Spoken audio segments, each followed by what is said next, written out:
कर्ण पिशाचिनी एक अनोखी कहानी पार्ट 3। कहानियों के पिछले भाग में हमने पढ़ा था कि ट्रेन से आते समय साधक के पास कोई टिकट या पैसे नहीं थे, लेकिन कर्ण पिशाचिनी के कारण उसके बैग में टिकट और पैसे आ गए, जो वास्तव में एक चमत्कार है। साधक अपने सफर में ये पूरी तरह से जान जाते हैं कि ये कर्ण पिशाचिनी है जो अब उसके साथ है, पर वो अभी किसी को अपने वास्तविक रूप में दिखाई नहीं दे रही है, पर वो उनकी अप्रत्यक्ष रूप से मदद कर रही है। वो अपने ट्रेन के सफर को पूरा करके अपने घर पहुंच जाते हैं। जब वह अपने गांव में अंदर जाते हैं तो गांव के लोग उन्हें पहचान नहीं पाते, क्योंकि वह एक योगी के रूप में होते हैं और गांव वालों को लगता है कि कोई योगी उनके गांव आया है। जब वो अपने घर पहुंचते हैं तो वो देखते हैं कि जिस जगह पर उनका घर था अब वो नहीं है, बल्कि उसकी जगह पर कोई दूसरा परिवार अपना घर बना के रह रहा है। वो ये देखकर पूरी तरह से उदास हो जाते हैं कि उनकी जगह कुछ लोगों द्वारा हड़प ली गई है। उनको कुछ समझ नहीं आता और वो उस घर में रह रहे हैं। एक स्त्री से कहते हैं कि यहाँ मेरा घर था, वो कहाँ गया और आप लोग कौन हो। तभी उस घर से एक दूसरा व्यक्ति बाहर आता है जो एक अधेड़ उम्र का था। वो कहता है, मैंने इस गाँव के लोगों की जमीन को खरीद लिया है और इस गाँव का अधिकार प्राप्त कर लिया है। तभी साधक पूछते हैं कि मेरे घर को किसने बेचा। तो वो व्यक्ति कहता है कि ये जगह बहुत समय से खाली थी, यहाँ कोई भी नहीं रह रहा था, तो मैंने इस जगह पर अपना घर बनवा दिया। ये सुनकर साधक को गुस्सा आ जाता है और वो उस व्यक्ति को वो जगह खाली करने को कहते हैं, जिसे सुनाकर वो व्यक्ति साधक को गालियां देता है और उन्हें मारता है।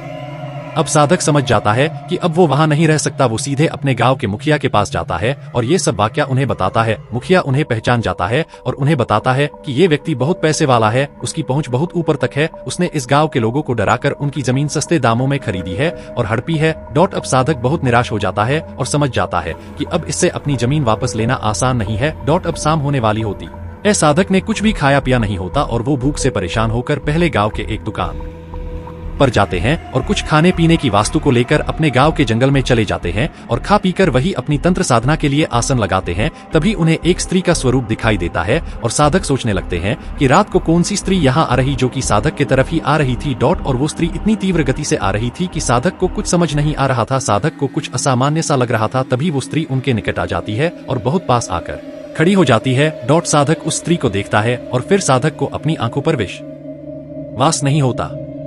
साधक कुछ पल के लिए आश्चर्य से खो जाते हैं। ये कोई और स्त्री नहीं बल्कि वही होती जो उन्हें मुंबई जाते वक्त बस में मिली थी और उनके साथ एक ही ट्रेन में बैठकर कुछ दूर तक गई थी। अपनी मनपसंद लड़की को पास में देखकर उसे कुछ समझ नहीं आता और वह एकदम हैरान हो जाता है और बस उसे देखता ही रह जाता है। तभी अचानक से वह लड़की उसके पास आ जाती है।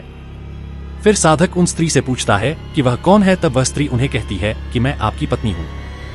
साधक को फिर से विश्वास नहीं होता है कि ये कैसे हो सकता है, उनकी तो अभी तक किसी से शादी ही नहीं हुई है। तो वह स्त्री उन्हें कहती है कि आपने तो मुझे सिद्ध किया है अपनी पत्नी के रूप में। अब साधक समझ जाते हैं कि ये कर्ण पिशाचिनी है जो उस लड़की के रूप में आई है। साधक बहुत खुश हो जाता है कि अब कहा जाए उन्हें सब कुछ मिल चुका है जो उन्हें चाहिए था। साधक उस स्त्री से पूछता है कि वह उस स्त्री के रूप में क्यों आई है जो उन्हें ट्रेन में मिली थी। तो वह कर्ण पिशाचिनी साधक को कहती है, क्योंकि तुम्हें वह बहुत पसंद है, इसलिए मैंने उसका रूप लिया है, बस तुम्हारे लिए।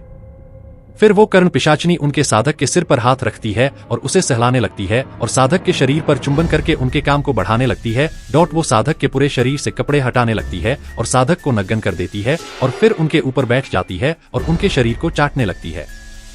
साधक समझ जाता है कि अभी पिशाचिनी को काम वासना सवार है, अगर वो इसे रोक देंगे तो वो नाराज भी हो सकती है।